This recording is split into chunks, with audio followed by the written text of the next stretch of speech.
Hello and welcome to Economics versus the Environment. Today we're going to look at the Paris Global Conference about global warming that took place in 2015 and recent COP meetings. COP stands for Conference of Parties, and all the countries of the world participate, nearly. So the Global Conference on Climate Change in Paris, it happened in September 2015. And it happened because a large number of countries were worried about global warming and felt it was not something they could fix on their own. It would take united action by all countries. UN meetings about climate change had been going on since the mid-1990s, but the Paris one resulted in a major agreement. It's the starting point for most of the thinking about where we're at these days. Naturally, the different governments had different opinions about things like how big the problem is, how urgent it is, and different approaches to fixing it. You can say that there are the optimists who think the problem is not too big, not too urgent, and that we can develop technology to solve the problems. On the other side, there are the pessimists who think the problems are huge.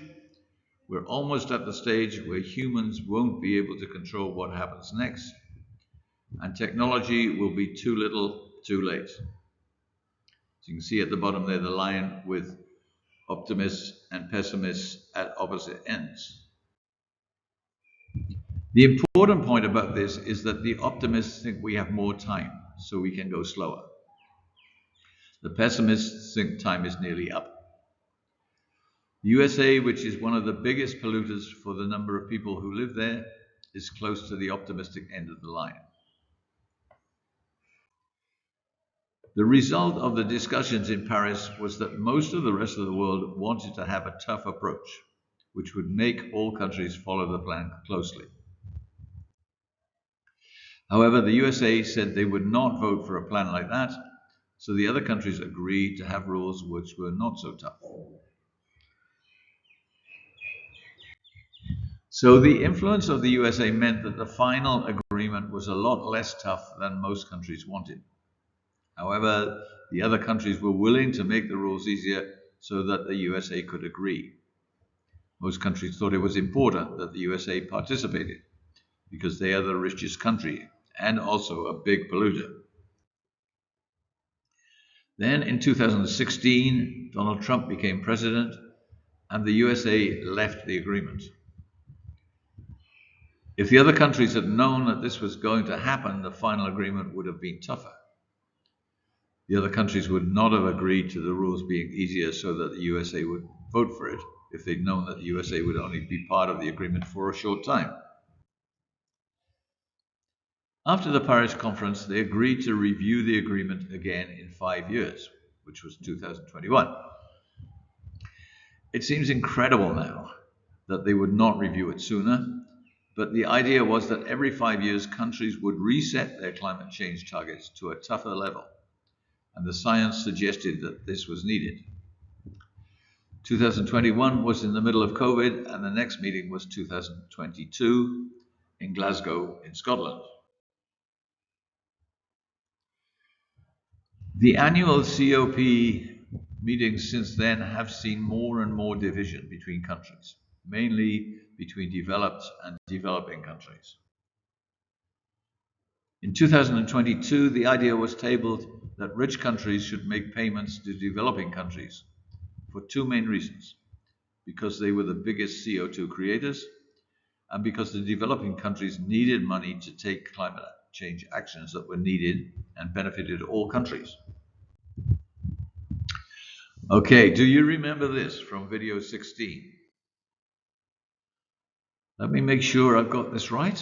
You mean you want the rich countries to stop doing something that makes them richer so the poor countries won't get poorer? Yeah, you got it. It's never going to happen, right? That is close to where the more recent COP meetings are at. The rich country versus poor country conflict is as strong as ever. Many countries haven't set targets as the Paris Agreement required, and where targets have been set, they are often not being met or dates are being put back. People are questioning the value of COPs and whether the attempts to get global agreement have any value. Their critics would say that they generate fierce debates and conflicts and an illusion that something is being done.